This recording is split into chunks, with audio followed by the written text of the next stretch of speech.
What's up guys, it's Endymion, and today I want to talk about the ravenous and deadly mutation that exists within the shadows of Asari culture, the Ardat Yakshi. In this video, I'll cover what they are, who has this condition, and my theory as to what they could really be. Obviously spoilers for the Mass Effect universe, so let's begin. The Ardat Yakshi are a small group of Asaris that suffer from a rare condition that causes anyone who mates with an Ardat the unfortunate outcome of having their brain literally hemorrhage and die from the encounter. As we know, Asari are a race that is able to mate with any other race because the process of becoming pregnant is achieved with what the Asari call brain melding. Basically, the Asari will connect their nervous systems with that of their chosen mate, and the resulting telepathic connection will result in the Asari becoming pregnant with the newborn Asari obtaining the genetic traits of their father in a sense. So for example, an Asari who has a child with a Krogan might result in a newborn Asari that has a thirst for battle,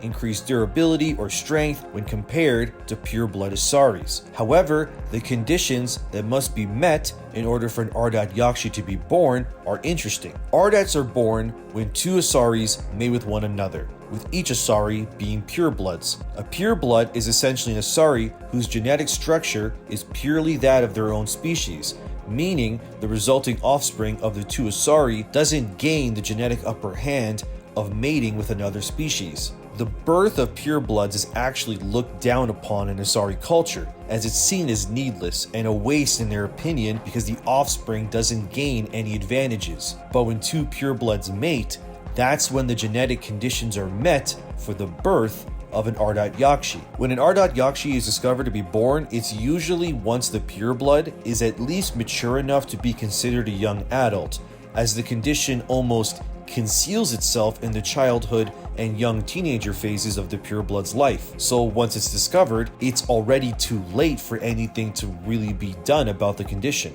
Ardats are then given two choices. They can either live in monasteries, sort of like monks, or they can be executed. Ardats are dangerous because the rare genetic condition literally kills the mate, and the brain melding process doesn't just kill the mate, but actually makes the Ardat Yakshi themselves even more powerful in terms of their biotic abilities, intelligence, and physicality. This increase in power becomes intoxicating and addicting, and Ardats that embrace their condition become vastly more powerful and dangerous the more they brain meld. So you can see why it's a big problem if an Ardat Yakshi were allowed to run rampant, as they would lure in victims using their beauty and power and brain meld with the victims, killing them, and then the process would just continue. So it's time for the theory part of this video, now that we got the big long-winded explanation of what this condition is. In Mass Effect 2, Samara, the Asari Justicar, reveals that she has 3 daughters, all of whom are Ardat Yakshis. 2 of them remain in a monastery, while the third,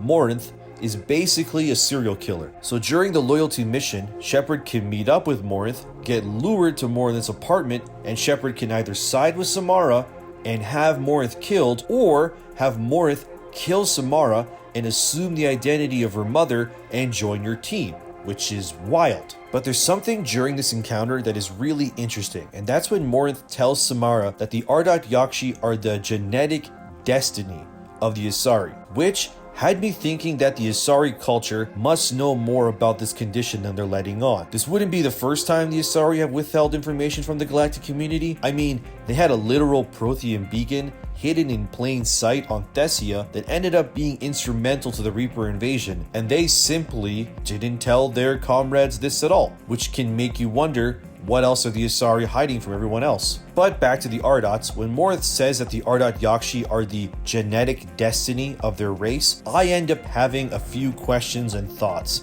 Firstly, the Ardats are sterile as far as we know, so the concept of an Ardat strengthening or continuing the Asari race wouldn't make sense, as they literally can't have kids. Okay? Well, my second thought is when Asari brain meld to have kids, they effectively are downloading their mate's genetic DNA in an almost organic Wi-Fi internet way, as you would download a file to a computer from your phone or something. But what if the Ardat Yakshi condition reversed this concept? What I'm getting at is that the Ardats clearly get more powerful when they brain meld, but the process of melding results in the DNA and strength of their mate not necessarily being given to the mother Asari, but the offspring. And it's a one-time thing, obviously, per birth. So do the Ardot-Yakshi basically brain melt like any other Asari, but the genetic information that would have gone to the child in this case be given instead to the Ardot because of their condition? So would every Ardot-Yakshi be, in a sense, an Asari whose DNA is completely unique and varied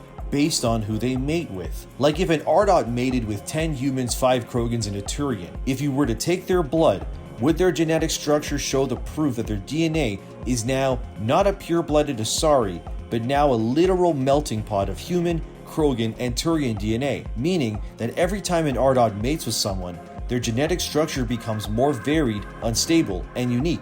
Could the debilitating condition, if left unchecked, essentially mean that an Ardot-Yakshi could, in theory, become immortal, as long as they continue their murderous rampage? Because if this were true, then the genetic destiny line from Morinth would make sense, because then the Ardot-Yakshis would essentially be a subsection of their already long-lived race that, if left unchecked, could be literal immortal beings that house the genetic structures and strengths of hundreds, if not thousands of victims over the course of centuries due to their acts. If you think of it in that way, the idea of downloading and housing genetic information into a vessel, it kind of makes the Ardot-Yakshi seem like, well, Reapers. I mean, Reapers are each a nation, right? Each Reaper holds the genetic DNA of entire extinct races from each cycle, but a Reaper is by definition a synthetic being. So looking at it in this way, does that mean the Ardot-Yakshi, in a sense of course, could be organic Reapers, kind of? I've made a video in the past called the Asari Supremacy, where in that video I talk about the weird connections between Asari and Reapers before. It's a wild theory, so if you want to watch that, feel welcome to. But the Ardot-Yakshi condition and traits are weirdly very similar in the end to that of a Reaper. That can't just be a coincidence, right? Because the Asari, like I said earlier, are clearly knowledgeable and are obviously withholding all kinds of information from the galactic community. So it wouldn't be surprising if the Asari were also being secretive about the true nature of the Ardot-Yakshi as well. Because since they can download and become more powerful after every kill, this means the Ardots could, if left unchecked for millennia, could result in Asaris that are so powerful and varied in a genetic sense that nothing any race has could even hope to stand up to the Ardot-Yakshi. We also know that the Reapers specifically targeted Ardots in Mass Effect 3 in order to create the Banshee class enemy types in that game, which, I'm sure you'll agree, are some of the most dangerous and powerful threats you can face in Mass Effect 3 as well. There's a lot to think about and chew on with the Ardot-Yakshi, their unique way of hoarding power, the condition itself, and the unsettling fact that it only occurs when two pure-blooded Asaris mate, which leads me to wonder, what did the Asari do when they were first settling and expanding across their native planet of Thessia? Because obviously the planet would only have Asari on it, so the Ardot-Yakshi condition must have ran rampant across their planet in the early days of the civilization. Unless the Asari can mate with the animals of their planet? I don't know, it's kind of weird. I honestly don't know, but it seems like the Ardots would have been even more plentiful then than now. But the fact that they are basically, in a way, organic Reapers in a sense, yeah, that's unsettling. Well, guys, that's the video on the Ardot-Yakshi and their genetic destiny. What do you think of them? Could they be immortal? Let me know in the comments below. And if you like what you've seen and you want to see more, I got plenty of Mass Effect content on the channel. Please like and subscribe, maybe even join the Discord. The link is in the description box below. I'm Endymion. I'm gonna go drink some coffee and play some video games.